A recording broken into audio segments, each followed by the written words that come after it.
आज मैं आपको एक कहानी सुनाने जा रही हूँ जिसका शीर्षक है भाग खुल गए। तो चलिए शुरू करते हैं।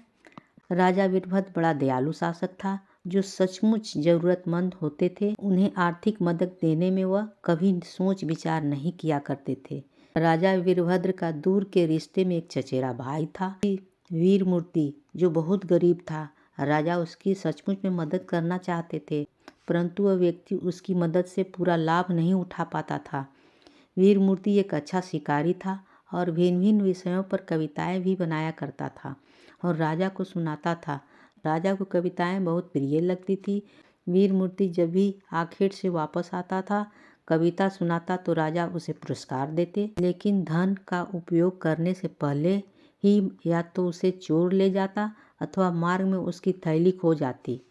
इसी प्रकार वह हमेशा गरीब का गरीब ही बना रहा। जब भी वो महल में आता तो वह मैले कुचैले कपड़ों में होता अथवा भूखा प्यासा होता।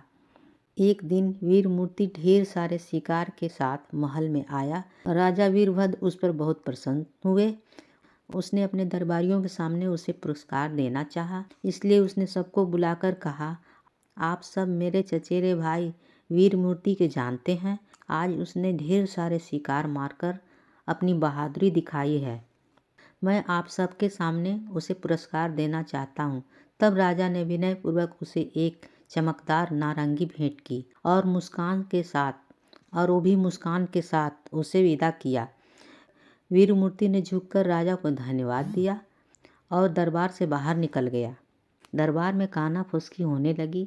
राजा अपने गरीब चचेरे भाई के साथ शरारत तो नहीं कर रहे हैं। राजा ने काना फुसकी सुन ली, लेकिन उस पर ध्यान नहीं दिया।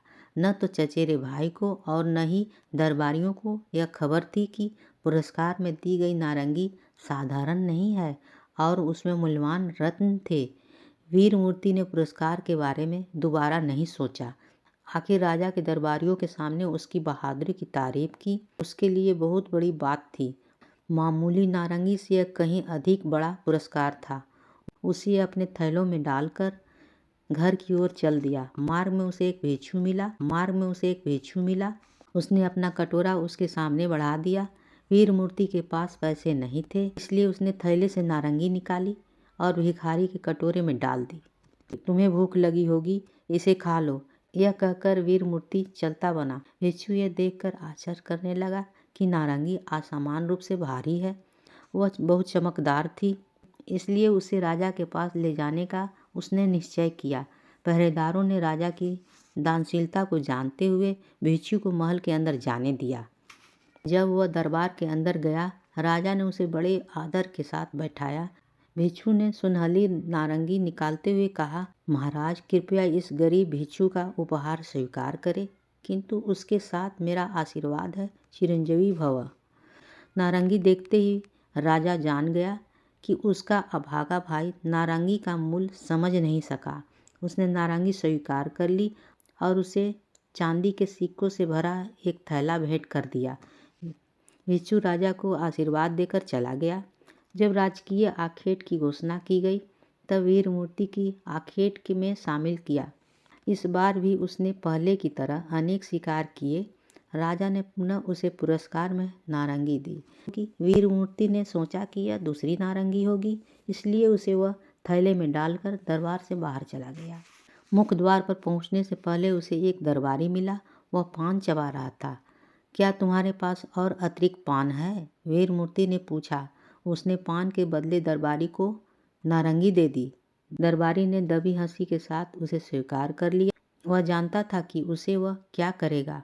वह तुरंत राजा के पास गया और उसे नारंगी देते हुए बोला, यह आपके चचेरे भाई ने मेरे पान के बदले में मुझे दिया है।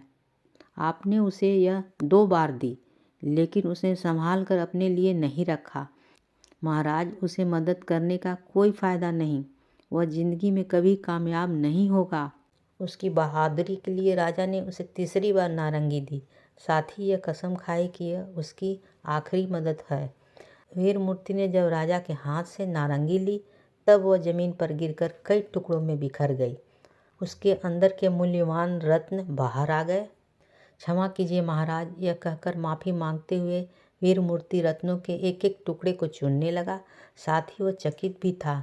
उसने राजा के चेहरे की ओर देखा। राजा ने मुस्कुराते हुए कहा, मेरे भाई, तुम्हारा भाग खुल गया है। जब मैंने तुम्हें मदद करने की कोशिश की, तुम करीबन इनकार करते रहे।